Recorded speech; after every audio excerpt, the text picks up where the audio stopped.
আসসালামু আলাইকুম সুপ্রিয় এসএসসি 2025 সালের শিক্ষার্থীরা, তোমাদেরকে আজকে আমরা বাংলা প্রথম পত্র একটা ফাইনাল সাজেশন দিব, যেই সাজেশনটা একদম 100% কমন উপযোগী এবং ইনশাল্লাহ এখান থেকে সবসময় কমন আসবে তোমাদের এসএসসি পরীক্ষায়।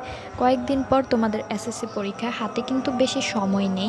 এই ভিডিওটা একটু লং হবে, কিন্তু আমি 20 মিনিটের ভিতরে তোমাদেরকে সাজেশন দিব। আজকের এই 20 মিনিটের যে ভিডিওটা মিস করবে সে কিন্তু একদম টোটাল লস। তো সবাই এই ভিডিওটা একটু মনোযোগ সহকারে দেখবে। এই ভিডিও হচ্ছে এসএসসি 2025-এর গদ্য পদ্য উপন্যাস নাটক। এই ভিডিওটিতে আমি 3টা পয়েন্ট বলবো, 3টা পয়েন্ট। নাম্বার 1 হচ্ছে তোমার সাজেশন, নাম্বার 2-তে আমি প্রশ্নের ধারাটা বুঝাবো, নাম্বার 3-তে আমি বুঝাবো কিছু ট্রিক্স, নাম্বার 3-তে কিছু ট্রিক্স বুঝাবো, এবং নাম্বার 4-এ আমি কিছু তোমাদেরকে টিপস দেব। এগুলো হচ্ছে আমার এসএসসি লাইফের কিছু মিস্টেক, আমি তোমাদেরকে বলবো যাতে তোমরা এগুলো না করো, ঠিক আছে? তো ভিডিওটা শুরু করি আমরা। তো ফার্স্ট অফ অল তোমরা এইটার একটা স্ক্রিনশট নিয়ে নাও। তোমাদের বইয়ে কিন্তু অনেকগুলো গদ্য কবিতা আছে। তোমাদের পড়তে হবে মোট, গদ্য পড়তে হবে মোট 15টা, পদ্যও পড়তে হবে মোট 15টা। বাছাই কি তো বোর্ডের, এটা এমসিটিভির একটা সিলেবাস। তো এই অনুযায়ী 15টা 30টা, অর্থাৎ তোমার বইয়ের সূচিপত্র সবগুলো তোমার পড়তে হবে না। এই 15টা পড়লেই এনাফ। এটা হচ্ছে সিলেবাস, এটা আমার মুখের কথা না, এটা কোনো শর্ট সিলেবাস না। এটা এনসিটিভি থেকে বাংলা প্রথমের প্রত্যেক বছরে একটা সিলেবাস, যে 30টা অধ্যায় থাকবে, 30টার বেশি হবে না, ঠিক আছে? এই জিনিসটা একটা স্ক্রিনশট নিয়ে নাও।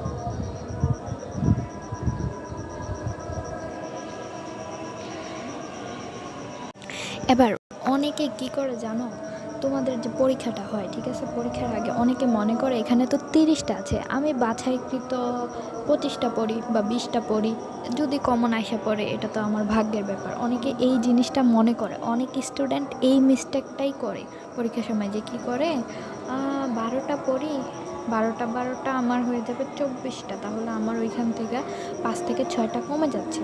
এই জিনিসটাই হচ্ছে তোমার মিস্টেক। এখানে আমি প্রত্যেকটা অধ্যায় নিয়ে বলবো এবং প্রত্যেকটা অধ্যায়ের গুরুত্ব কতটুকু সেগুলো আমি বলে দেবো, ওকে? প্রথমে আসি আমরা সুভা গল্প নিয়ে। সুভা তো মাস্ট প্রশ্ন আসে প্রত্যেকবার। ইভেন আমি যখন এসএসসি দিয়েছি তখনও সুভা থেকে প্রশ্ন এসেছিল। একটা জিনিস তোমরা মনে রাখবে, এই যে সুভা, আমি বলছি সুভা, বই পড়া, না হয় এই যে কি বলে শিক্ষা ও মনুষ্যত্ব, এই তিনটা থেকে একটা কমন থাকবে, একটা কমন থাকবে ইনশাল্লাহ। এটা 5 থেকে 6টা বোর্ডে এমন হবে। তুমি পরীক্ষা প্রশ্নটা মিলিয়ে নিও, এটা প্রত্যেক বছর হয়। এটা কোনো আমার মনের বানানো কোনো কথা না, এটা সত্য ঘটনা, ঠিক আছে? এখানে সুবা, বই পড়া ও শিক্ষা ও মনুষ্যত্ব, এই 3টা থেকে যে কোনো একটা থেকে কোশ্চেন দেবো। এমন হতে পারে যে ক খ একটা থেকে দিল, আবার ঘ গ আরেকটা থেকে দিল, হ্যাঁ, এরকম হতে পারে, ঠিক আছে? এবার আসি আমরা অভাগী স্বর্গ। অভাগীর স্বর্গ অনেক বেশি ইম্পর্ট্যান্ট, অভাগী স্বর্গ। তারপর পল্লী সাহিত্য যেটা আছে সেটা কিন্তু অনেক কঠিন, এটা একটু কঠিন, কিন্তু এটা থেকে প্রশ্ন আসার সম্ভাবনা আমি যদি বলি তাহলে আমার মতে 80%, আচ্ছা বেশি না, 80%, হ্যাঁ। কেননা এটা একটু কঠিন আর কি শিক্ষার্থীদের জন্য। আমাটের ভেগও অনেক বেশি ইম্পর্টেন্ট, মানুষ মোহাম্মদ সাল্লাল্লাহু আলাইহি সাল্লামও অনেক ইম্পর্টেন্ট, নিম গাছ তো ভেরি ভেরি ইম্পর্টেন্ট, কিন্তু নিম গাছের থেকে না সৃজনশীলটা একটু কমই আসে, সৃজনশীলটা কম আসে, এটা কম আসে, হ্যাঁ। আমার যদি আমি গত বছরের প্রশ্নগুলো দেখেছি, নিম গাছটা থেকে একটু কম প্রশ্ন আসে। উপেক্ষিত শত্রুর উন্মোচন, এটাও অনেক বেশি ইম্পর্টেন্ট। প্রবাস বন্ধু অনেক বেশি ইম্পর্টেন্ট। মমতা দি তো ভেরি ভেরি ইম্পর্টেন্ট, এটা আমি 5 স্টার দিতে রাজি আছি। তারপর 71-এর দিনগুলি, এটাও ইম্পর্টেন্ট। এখন 71-এর দিনগুলি যেটা, এটার একটা ব্যাপার শেখাচ্ছি তোমাদেরকে। দেখো, গদ্যে 71-এর দিনগুলি, আর পদ্মে হচ্ছে তোমাকে পাওয়ার জন্য হে স্বাধীনতা। এই যে একটা থেকে প্রশ্ন আসলে কিন্তু আবার আরেকটা থেকে প্রশ্ন আসবে না, ধরো এটা থেকে প্রশ্ন আসলো, আবার এটা থেকে প্রশ্ন আসবে না, ঠিক আছে? আমি এই তো, হ্যাঁ, বুঝতে পেরেছো তো? আশা করি বুঝতে পেরেছি। তারপর পয়লা বৈশাখ, এইটা ততটা ইম্পর্ট্যান্ট না, এটাও আমি ধরবো যে 80% ইম্পর্ট্যান্ট। তারপর সাহিত্যের রূপনীতি, এটা কিন্তু ভেরি ভেরি ইম্পর্ট্যান্ট, আর এটা বইয়ের একটা কঠিন একটা চ্যাপ্টার। আমি কিছু কঠিন চ্যাপ্টারের নাম বলছি, যেমন পল্লী সাহিত্য, উপেক্ষিত না, এই যে পয়লা বৈশাখটাও একটু কঠিন আর কি, হ্যাঁ। তারপর নিয়তি খুবই কম ইম্পর্টেন্ট। নিয়তি থেকে প্রশ্ন আসার সম্ভাবনা 50% ধরে রাখো, 50% বা 60%, এত বেশি না, এটা এত বেশি গুরুত্বপূর্ণ না। হ্যাঁ, আবার আসলেও আসতে পারে, হ্যাঁ, এমন যে ফেলে দিবা এমনটা না। এবার আসি একটু কবিতা নিয়ে আলোচনায়। কবিতার ক্ষেত্রেও আমি ওই সুভা টাইপের কিছু বলতেছি তোমাদেরকে। দেখো এখানে যে বঙ্গবাণীটা আছে, এই বঙ্গবাণী, কপোতাক্ষ নদ, তারপর মানুষ, ঠিক আছে, এই 3টা পড়লে কিন্তু একটা সৃজনশীল ইনশাল্লাহ তোমরা কমন পাবা। ইভেন মানুষ থেকে অনেক বেশি প্রশ্ন আসে, মানুষ থেকে দেখবে যে 5 থেকে 6টা বোর্ডে কমন এসে পড়েছে, ঠিক আছে। কপোতাক্ষ নদও অনেক বেশি ইম্পর্ট্যান্ট, বঙ্গবাণীও অনেক বেশি ইম্পর্ট্যান্ট। এখন আসে জীবনসঙ্গীতটাকে আমি বলবো যে এটা 80% ইম্পর্ট্যান্ট, এত বেশি না। ঝর্ণার গানও 80 ধরা যায়। জুতা আবিষ্কার 90% ইম্পর্টেন্ট। ওকে, সেই দিন এই মাঠ অনেক বেশি ইম্পর্টেন্ট। পল্লী জননী তো অনেক বেশি ইম্পর্টেন্ট, কারণ এটা জসীমউদ্দিনের মেবি, এই জন্য অনেক বেশি ইম্পর্টেন্ট এটা গ্রামীণ জীবন নিয়ে। আবার দেখো যে পল্লী সাহিত্য থেকে কোশ্চেন আসলে আবার পল্লী জননী থেকে আসবে না, ঠিক আছে। আশা কবিতাটা এটা এত ইম্পর্টেন্ট না, এটা ধরা যায় যে 50% ইম্পর্টেন্ট, ঠিক আছে। এটা কিন্তু সাজেশনটা সকল বোর্ডের জন্য, আমি কোনো আগন্তক নই, এটাও ইম্পর্টেন্ট। রানার তো ভেরি ভেরি ইম্পর্টেন্ট, এটাকে 5 স্টার দিতে হবে, ঠিক আছে, এটাকে 5 স্টার দিয়ে রাখো, 5 স্টার, ঠিক আছে, 5 স্টার দিয়ে রাখো, এটা অনেক বেশি ইম্পর্টেন্ট তোমাকে পাওয়ার জন্য। হে স্বাধীনতা, এটাও ইম্পর্টেন্ট, এটার ব্যাপারটা একটু আগে বলেছিলাম। আমার পরিচয় এই কবিতার মধ্যে সব থেকে কঠিন একটা কবিতা, আর এটা অনেক বেশি ইম্পর্টেন্ট, এটা আমি 10 স্টার দিব। এটা স্বাধীনতা এই শব্দটি কীভাবে আমার হলো, এটা অনেক বেশি ইম্পর্টেন্ট। তাহলে বুঝতে পারতেছো স্বাধীনতার 3টা ব্যাপার, এটা হচ্ছে 71-এর দিনগুলি, তোমাকে পাওয়ার জন্য স্বাধীনতা, আবার স্বাধীনতা এই শব্দটি কীভাবে আমার হলো, সাহসী বাংলা জননী, এইটা তোমার 50% ইম্পর্টেন্ট, এটা এত বেশি ইম্পর্টেন্ট না। এখন সাজেশনটা আমি বুঝিয়ে দিলাম যে কোন অধ্যায় কতটুকু ইম্পর্টেন্ট সকল বোর্ডের। এবার সে একটু প্রশ্নের ধারা নিয়ে আলোচনা করি। এটা হচ্ছে তোমার প্রশ্নের ধারা, এটারও একটা স্ক্রিনশট নিয়ে রাখো। তোমাদের প্রশ্ন থাকবে সৃজনশীল মোট 11টা, গদ্য থেকে থাকবে হচ্ছে 4টা, উত্তর করতে হবে 2টা, পদ্য থেকে 3টা থাকবে, উত্তর করতে হবে 2টা, উপন্যাস থেকে 2টা হবে, একটার উত্তর দিতে হবে, নাটক থেকে 2টা থাকবে, একটার উত্তর দিতে হবে। এবার যে কোনো বিভাগ থেকে তুমি চাইলে একটা দিয়ে দিতে পারো, তাহলে মোট তোমার 7টা হয়ে যায়। যেমনি হোক 7টা মিলাতে হবে, এভাবে মিলানোর পর একটা 7টা। সো এখানে একটা ট্রিক্স অ্যাপ্লাই করবে, এখানে একটা ট্রিক্স লিখে রেখেছি। কাকতাড়ু আর বহিপীরের ভিতরে অনেক বেশি মনোযোগ দিবা, তাহলে এখানে তোমার কি হয়ে যায় জানো, এখানে তুমি একটা 2টা দিবা, এর সাথে আরেকটা প্লাস করে দিলে 3টা তুমি এখান থেকে দিতে পারছো, আর এখান থেকে 2 2 4, 4 আর 3 7 খুব ইজিলি হয়ে যায়, ঠিক আছে। এটা হচ্ছে মেইন ট্রিক্সটা। এবার এমসিকিউর যে ব্যাপারটা, এমসিকিউ মোট তোমাদের 30টা আসে এবং 30টার উত্তরই করতে হয়। এখন এটা সব অধ্যায় থেকেই কিন্তু কোশ্চেন আসবে। এখানে গদ্য থেকে এমসিকিউ আসবে 12টা, পদ্য থেকে 12টা, আর সহপাঠ যে কাকতাড়ু আর বহিপীর এই মিলাইয়া হবে হচ্ছে 6টা। আর বহুপদী এমসিকিউ আসবে তোমাদের 5টা, কাকতাড়ু থেকে মাস্ট একটা বহুপদী এমসিকিউ আসবে, ঠিক আছে। আশা করি এই জিনিসটা বুঝতে পেরেছ। সো আমাদের সাজেশন পার্টের 2টা টপিক আমি কিন্তু বুঝিয়ে দিয়েছি, একটা হচ্ছে তোমাদের চ্যাপ্টার ওয়াইজ সাজেশন, আর একটা হচ্ছে প্রশ্নের ধারা। এবার আমি কিছু গুরুত্বপূর্ণ জিনিস নিয়ে আলোচনা, কেমনে পড়বো এটার জন্য তোমরা ইউটিউব টিউটোরিয়াল দেখতে পারো। অনেকে অনেকটা চ্যাপ্টার বুঝো না, যেমন ধরো যে পল্লী সাহিত্য, তুমি চ্যাপ্টারগুলো বুঝো না, চ্যাপ্টারগুলো তোমার কাছে একটু কঠিন লাগে, যেমন কবিতাগুলো সবার কাছেই কঠিন লাগে, তো কবিতা তোমাদের একটু প্রবলেম হবে বুঝতে। তো তুমি যেই চ্যাপ্টারটা বুঝো না সেটা কি করবা, সেটা আমি বুঝো। ধরো যে আমি সুবা বুঝি না, তো সুবা কী করবা, একটা টিউটোরিয়াল এসে সুবা লিখবো ইউটিউবে দেখবা যে টেকনিক ইজি এডুকেশন নামে একটা ইউটিউব চ্যানেল আছে, এখানে অনেক ভালো বোঝাই স্যারটা।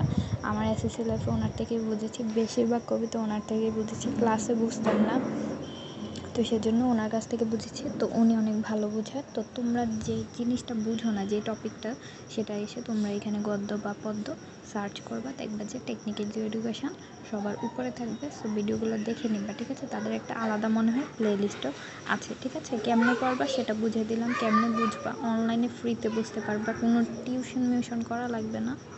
সো এখন আগে কি করবা, একটা ইউটিউবে টিউটোরিয়াল ভিডিও দেখে নিবা যে জিনিসটা তুমি বুঝো না। ধরো তুমি শোভা বুঝো না, সো তুমি শোভার একটা টিউটোরিয়াল টেকনিক ইজ এডুকেশনে দেখে নিলে। এখানে বেস্ট হচ্ছে TEE, আমি তো বলে দিলাম টেকনিক ইজ এডুকেশন হচ্ছে বেস্ট অনলাইন টিউটোরিয়ালের ভিতরে। তারপর নিজে গল্পটা একটু মনোযোগ সহকারে পড়বে, ঠিক আছে।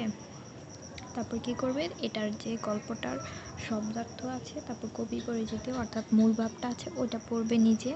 তারপর দেন তোমরা একটা জিনিস মনে রাখবে, এখানে তোমার মোট 30টা গদ্যপদ্য। এখানে লেখকের নাম মনে রাখাটা বিশাল একটা ব্যাপার, এটা একটা কঠিন একটা ব্যাপার। সেজন্য লেখক পরিচিতিটা একদম বাদ। কারণ তুমি কারটা মুখস্থ করবে, কার জন্ম তারিখ, কার মৃত্যু তারিখ মুখস্থ করবে, কার কাব্যগ্রন্থ মুখস্থ করবে। সেজন্য আমার মতে বেস্ট হবে তোমার জন্য লেখক পরিচিতি বাদ। আর তোমার যদি ব্রেনে ধরে তুমি পড়তে পারো, এটা তোমার ব্যক্তিগত ব্যাপার। আমার যেটা বলা আমি এটা বলে দিলাম। এবার আসি অনুশীলনী প্লাস বোর্ডের। তারপরে কি করবা, অনুশীলনী প্লাস বোর্ডের যে 16 থেকে 2024 সালের কি করবে, ক খ সৃজনশীল ক খগুলো, তারপর MCQগুলো সলভ করবে, গগুলো সলভ করবে, ঠিক আছে।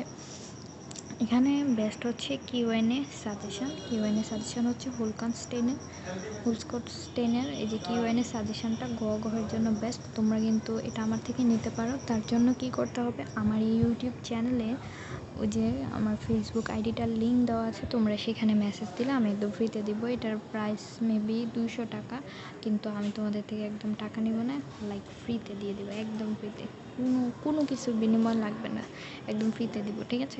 এটা 25 সালেরটাই দিব আমি, ঠিক আছে। আশা করি এই জিনিসটা বুঝতে পেরেছো। আমাদের 3 সাজেশনের 3 টপিক নিয়ে কিন্তু আলোচনা শেষ। এবার 4 নম্বর টপিকটা নিয়ে আলোচনা করি। আর ভিডিওটা কিন্তু বন্ধুদের মাঝে শেয়ার করে দিবা, যাতে বন্ধুরা উপকৃত হয়। আচ্ছা, এবার আসি আমার SSC লাইফের কিছু মিস্টেক নিয়ে আমি কথা বলি।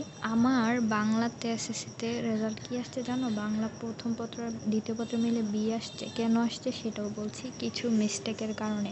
আমি মিস্টেক করেছি তাই, কারণ তারা নাম্বার কম দেয় নাই, তারা নাম্বার ভালোই দিয়েছে, বেশি দিয়েছে আরও, কিন্তু আমি মিস্টেক করেছি তাই, ঠিক আছে। কী মিস্টেক করেছি বলি। ফার্স্ট অফ অল, আমি একটা জিনিস ভুল করেছি, এখানে মোট 30টা গদ্যপদ্য আছে, তাই না, 30টা গদ্যপদ্য আছে।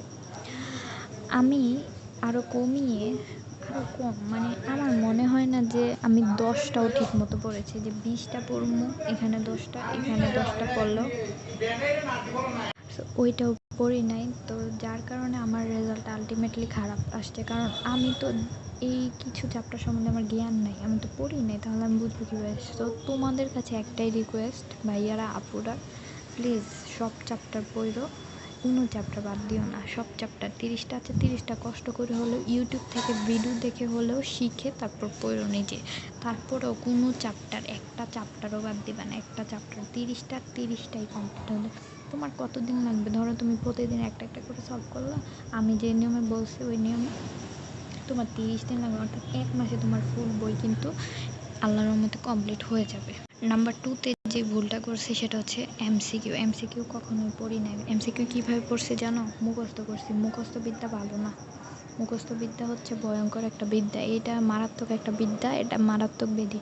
MCQ মুখস্থ করার বিষয় না। MCQ হচ্ছে কি জানো, তুমি একটা চ্যাপ্টার পড়লা, তোমাকে এগুলো কিছু গাইডে দেখলা, চ্যাপ্টার ওয়াইজ দেখলা, তারপর ওইগুলো নিজে নিজে সলভ করলা, তারপর অ্যান্সারগুলো মিলাইলা শেষে, তাহলে সেটা হয় তোমার একদম ডিপলি, ওই চ্যাপ্টারটাও তোমার মাথায় একদম গেঁথে যায়। কিন্তু আমি এই ভুলটা করছি কি জানো, কোনো চ্যাপ্টার পড়িনি, বাট পরীক্ষার আগে 16 থেকে 24 সাল না, সরি, আমার যত সাল পর্যন্ত তত সালের আমি কি করছি, MCQগুলো মুখস্থ করে গেছি, কিন্তু পরীক্ষার হলে গিয়ে পারি নাই।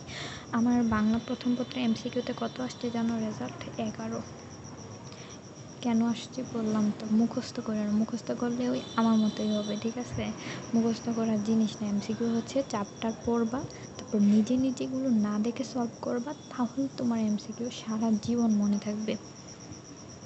আর অনেক শিক্ষার্থী এই ভুলটা করে, তোমার স্কুলের পরীক্ষা হোক আর বোর্ডের পরীক্ষা হোক, 7টা সৃজনশীল 7টাই দেওয়ার চেষ্টা করবা, কম লেখো বেশি লেখো 7টাই দিয়ে আসবা, ঠিক আছে, 7টাই দিয়ে আসবা। 7টা দিলে কি হয় জানো, টিচার বুঝে যে না, এই স্টুডেন্টটা অলস না, এই স্টুডেন্টটার স্পৃহা আছে, লেখার স্পৃহা আছে, সে সময়ের কারণে সে মিলাইতে পারে না এই টাইমটা, 7টায় দিবা, কম লেখো আর বেশি লেখো, ঠিক আছে? তুমি স্কুলের পরীক্ষায় 7টা লেখা দেখো, তোমাকে এত বেশি নাম্বার দিবে না, কিন্তু বোর্ডে অনেক নাম্বার দেয়। বোর্ডে সত্যি কথা, বোর্ডে আমি একজন বোর্ডের টিচারের সাথে কথা বলেছিলাম, তখন উনি বলল যে সবাই যে নাম্বারটা পেয়েছে ওইটা কিন্তু তাদের রিয়েল নাম্বার না, আমরা অনেক কিছু বাড়িয়ে দিয়েছি। বুঝতেই পারছো, বোর্ডের টিচাররা একটু বাড়িয়ে দেয়, স্কুলের টিচাররা কমিয়ে দেয়, কারণ হচ্ছে যাতে তুমি বোর্ডে গিয়ে ধরাটা না খাও, ঠিক আছে? এবার একটা কথা বলি, ভিডিওটা ফ্রেন্ডদের মাঝে শেয়ার করে দিবা। আর আরেকটা কথা বলি, আমি যে মিস্টেকগুলো বললাম এগুলো করবে না, আর এরকমভাবে যদি তুমি একটু পড়ো তাহলে ইনশাল্লাহ বাংলা প্রথম পত্রে তুমি A+টা করতে পারবা। ওকে, আজকের জন্য এতটুকুই। সব সাবজেক্টের সাজেশান আসবে এভাবেই।